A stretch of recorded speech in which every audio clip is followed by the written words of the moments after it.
Bete Carvalho, presidente, como lembrou a Maria Luísa Franco, é isso, né?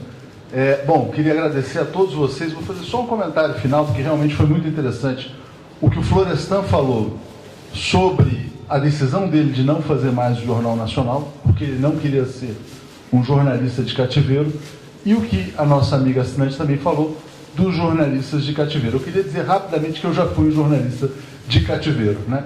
Então, hoje eu estou solto, na verdade, eu sou livre, mas, de certa maneira, também eu estou no cativeiro muito mais confortável que é o cativeiro da comunidade. Então, eu não estou no cativeiro do patrocinador, né, no cativeiro do patrão, né? Não sou mais a voz do dono, eu sou a voz de uma comunidade. É muito interessante. Algumas pessoas falaram o seguinte, depois da entrevista do Lula, que a gente tem a missão de ser a extensão da voz, desta voz, né, fora, né, da masmorra, né? Mas eu queria só falar rapidamente que eu já trabalhei Veja, Exame, Isto é Dinheiro, Correio Brasiliense, Estado de Minas, várias publicações, né? E eu vivi essa condição. Quando eu trabalhava na Exame, por exemplo, uma das primeiras matérias que eu tive que fazer, 94, eleição do Fernando Henrique Cardoso, não, 98, era reeleição, e as pessoas dizendo, não, olha, o chefe dizendo, olha, acha pessoas que digam que se houver reeleição, o Brasil vai crescer 8, 9, 10%. Falou, pô, mas isso não vai acontecer. Não, mas acha quem diga. Então a gente tinha que achar quem dissesse mentiras. E o Aloysio sabia sabe como é que funciona o jogo da imprensa? E a gente até achou uma pessoa que foi para a capa dizendo que o Brasil ia crescer 9% ao ano, que era uma tremenda mentira, e você fica nessa condição.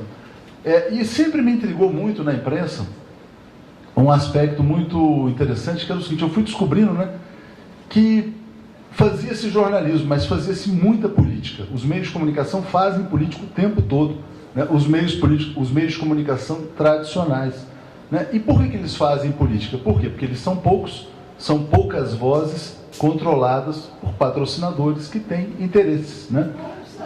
É uma corrupção indireta, de fato é uma corrupção, porque você controla a voz da sociedade, você controla a agenda pública, você controla o que as pessoas devem ou não saber. Por isso que o Lula falou também na entrevista, ele liga todos os telejornais, ou reforma da Previdência ou o Brasil acaba, que é uma grande mentira, né? Porque não é uma verdade, só um consenso fabricado. E aí, só para concluir, porque a gente sabe que a gente já estourou o tempo em relação a isso, né? Quando a gente cria o 247, e aí queria elogiar todos aqui que estão presentes, porque é uma alegria muito grande. A Gisele, todo mundo sabe, a Gisele é o nosso braço direito, é quem conduz a operação, né? Então é a nossa... Braço esquerdo, que é canhota, braço direito e esquerdo, né? Então são os dois.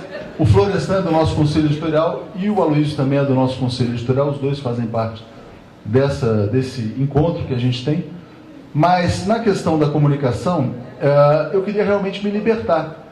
E quando foi criado o 247, que foi na virada de 2010 para 2011, um banqueiro certa vez falou que o Brasil vivia o melhor momento em 500 anos, e era verdade, né? Quando é muito difícil você deixar de ser empregado e virar funcionário, mesmo quando você tem mesmo quando você está na gaiola dourada, né? Você está lá, você tem um salário legal, aquela coisa. Virar empresário é uma decisão complicada. Você fala, pô, será que vai dar certo? Será que vai dar errado? Ninguém nunca sabe se vai ou não. Só que 2010 para 2011, o Brasil estava bombando demais, né? O Lula termina o governo dele, o Brasil era o país da esperança.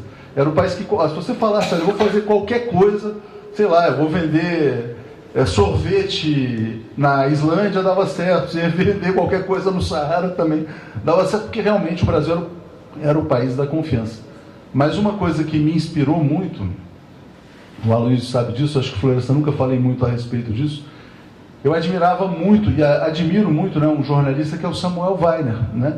O Samuel Weiner, ele teve um papel muito importante na história do Brasil, sendo a voz do Getúlio numa contracorrente da imprensa. Eu sempre achei que o Getúlio teve um papel fundamental na formação do Brasil, e acho, né, que o Lula está muito acima, está muito além do Getúlio em importância histórica, pela conexão dele com o povo brasileiro, pelo que ele representa não só para o Brasil e para o mundo. Então eu até brincava assim, né, eu vi o que foi a história da Última Hora, do Samuel Weiner, toda aquela imprensa, né, assassina, né? O Getúlio foi assassinado pela imprensa.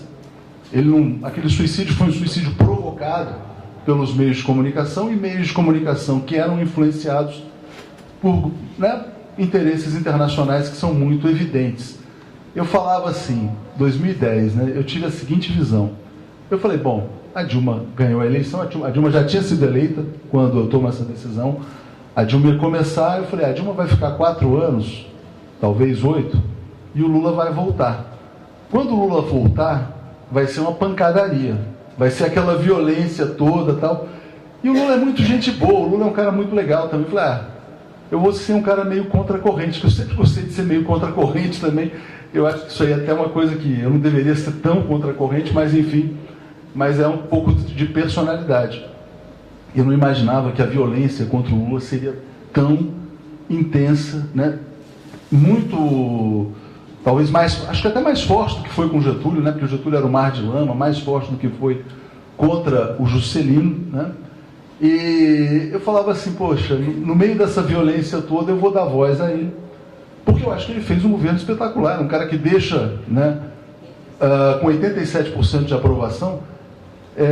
Era engraçado, porque para mim a volta dele seria inevitável e o massacre também seria inevitável, porque a imprensa ia jogar contra, sabe-se lá por quê, né? Porque ela joga contra o Brasil. Então, só para encerrar esse encontro, eu queria agradecer a todos vocês e queria dizer uma coisa muito importante sobre jornalistas de cativeiro, ou não, uma coisa que é muito marcante no 247, Florestan sabe disso, o Aloysio tem um programa lá, a Gisele fala lá, o Paulo fala, o Alex, eles batem boca, brigam, tal, o Estopa, o Conte, o Mauro Lopes, cada um fala o que quer, né? É como se não tivesse dono realmente, assim, é como se cada um pudesse falar, então não tem esse papo de a voz do dono e o dono da voz. Então é um espaço de liberdade. E por que é um espaço de liberdade? Porque o Boulos falou também do processo de financiarização dos meios de comunicação. Eu vivi muito assim, aquele processo em que os bancos eles tinham uma influência porque eles eram anunciantes. Aí depois a mídia quebra, eles viram credores, e agora eles já estão virando donos direto. No nosso caso, e é muito interessante a participação dos membros, né? É um trabalho de formiguinha. Então, assim, é cada um de vocês que apoia da maneira como pode, que faz com que a gente tenha hoje um veículo de comunicação de altíssimo impacto, né? A gente teve, o Pablo que lida com os nossos números aqui, a gente teve quase 100 milhões de páginas visitadas no mês de janeiro, né? É uma audiência muito forte. A TV 247 tem 363 mil inscritos, tem muitos assinantes, muitos membros, né? A relação entre membros a relação membros-assinantes é uma das maiores do mundo, que significa que a gente tem uma das comunidades mais engajadas do mundo. Por quê? Porque as pessoas sentem necessidade de apoiar, porque sentem que é uma causa necessária. Então, eu acho que essa era a mensagem que eu queria transmitir, de agradecimento. E como a gente criou o 247 nesse momento, que foi a passagem de bastão do Lula para Dilma, naquele momento em que o Brasil era a esperança do mundo, o Brasil era aquele foguete decolando, que infelizmente foi destruído, né? Foi destruído por forças internacionais, a gente tem que fechar, abrir essa bandeira. Em homenagem a Beth Carvalho, com muito orgulho, né? Com muito orgulho desta causa, porque a gente também deve isso ao Lula, né?